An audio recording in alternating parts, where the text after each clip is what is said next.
TGIT, thank God it's Texas, the final of 2017. Final one, and this one was fun, getting to go and talk to some of my families and the Jewish family, the Muslim family, so it was fun. And it's easy to get caught up in the commercialization of Christmas. This morning we're talking about keeping the faith during the holidays, no matter what your religion.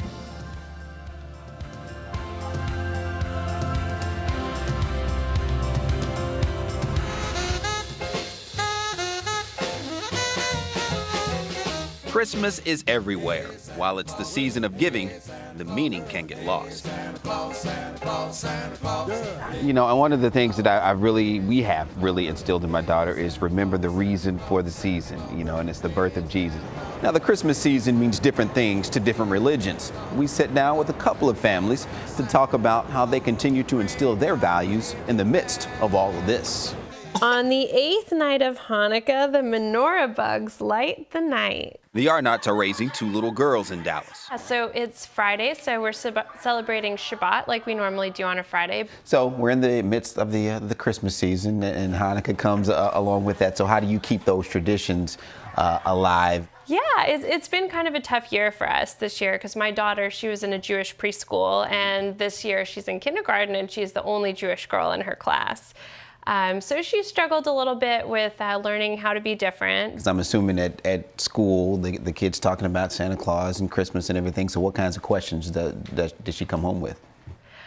She wanted to know why everyone celebrates Christmas and not us. We try to keep it positive and focus on what we celebrate at home, and you know that our friends have holidays and that brings them a lot of joy, and our holiday here brings us a lot of joy. You're writing your diary? Amira Olian and Muhammad Abu Jamus practice Islam, but their house is decked out in traditional Christmas flair. Right, so even though it's not a Muslim holiday, it's a Christian holiday, you still do enjoy the season. And as good neighbors, as good citizens, as this community, it is very important that we join them in their celebration and this religious occasion for them. So how do you do that, handle that with the kids? You know, growing up Muslim, they are, but you do, again, they're Santa's coming, right? And there is a lot of commonality. We do believe in a lot of Jesus' teachings, and so I kind of try to fit that in with the season, and then, you know, as well, the kids love the folkloric side of it, of Santa Claus and elves and all of that. So, you know, we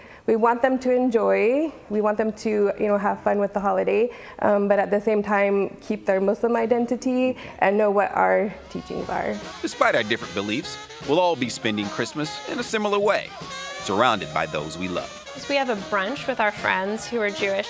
We usually go out for dinner on Christmas.